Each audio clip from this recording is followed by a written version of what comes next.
तो नवरात्रों में जो घर में लोग कलश रखते हैं, घट स्थापना जो करते हैं, उसके लिए शुभ मुहूर्त क्या है? किस तरह की विधि जो है उसका पालन करना चाहिए इसके टाइम पे आप बताएँ ज़रा? जी बिल्कुल।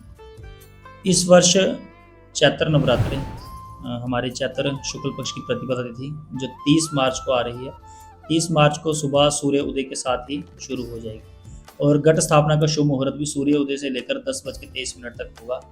विशेष भगवती की कृपा पाने वाले, विशेष साधना करने वाले या विशेष कोई मनोकामना जिन्होंने अपनी रखनी है, वो अभिजीत मुहूर्त में 12:01 से लेकर 12:50 तक घट स्थापना कर सकते हैं। घट स्थापना करने के लिए सबसे पहले हमें कुछ चीज़ों का विशेष रूप से ध्यान रखना है।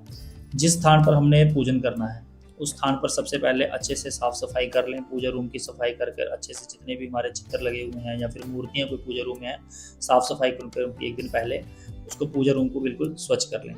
यहाँ पे आपने घट स्थापना करना है, वहाँ पर अगर हो सके तो गोबर का लेप कर लें। अगर गोबर का लेप ना हो सके तो तुलसी की मिट्टी के साथ वहाँ पर उसको थोड़ा सा साफ कर कर वहाँ पर सामग्री एकत्रित करें। सामग्री में जैसे घट स्थापन के लिए एक कुंभ, उसके ऊपर एक चपनी होगी, ठीक है। उसके ऊपर कहते हैं नारियल रखने के लिए चुन्नी, आम के पत्ते, सर्वौषधि, पंचरत्नी, सिक्के। उसके साथ ही अगर हो सके तो आप कोई ऐसे पवित्र स्थान से, जैसे कुछ लोग अभी प्रयागराज गए थे, वहाँ से मिट्टी लाई है, तो वो आप किसी मिट्टी में या फिर मतलब शुद्ध रेत कोई बाहर से लाकर उसमें मिक्स करके उसको रख सकते हैं। एक थाली में या फिर मिट्टी के पात्र में आप रेत को धोकर उसमें उस पवित्र स्थान की मिट्टी, कोई तीर्थ की मिट्टी उसमें डाल के वहाँ पे उसमें जो है जो आपने भिगोए होंगे पहले साफ रखें, उसमें मिक्स करके आप जो है वो साख लगाएं। साख लगाने के साथ ही घट स्थापना में सबसे पहले शुद्ध जल डालें। शुद्ध जल के साथ उसके बाद आप उसमें थोड़ा सा गंगा जल डाल लें।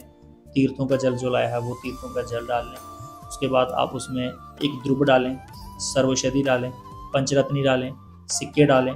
सिक्के डालने के बाद उसके बीच में आप आम के पत्ते डालें। आम के पत्तों की संख्या आप 5, 7 या फिर 9, 11 ऐसे संख्याओं में आप उसमें आम के पत्ते डालें। उसके ऊपर जो कुंभ की चपनी होगी, चपनी को रखकर चपनी के ऊपर चावल रखें थोड़े से, जिसको हम पूर्ण पात्र बोलते हैं। पूर्ण पात्र रखकर उसके ऊपर नारियल जो है वो स्थापित करें। नारियल रखने के बाद आप उसको जो है शुद्ध जल के साथ 4 बार जल का छींटा करवा कर मोली चढ़ाएं। मोली चढ़ाने के बाद उसको एक जनेऊ धारण करवाएं, यज्ञोपवीत जिसको बोलते हैं, वो धारण करवा के पुष्पों की एक माला डालकर घट स्थापन के आगे नवेद लगाकर उसके बाद आपने जो आप खेतरी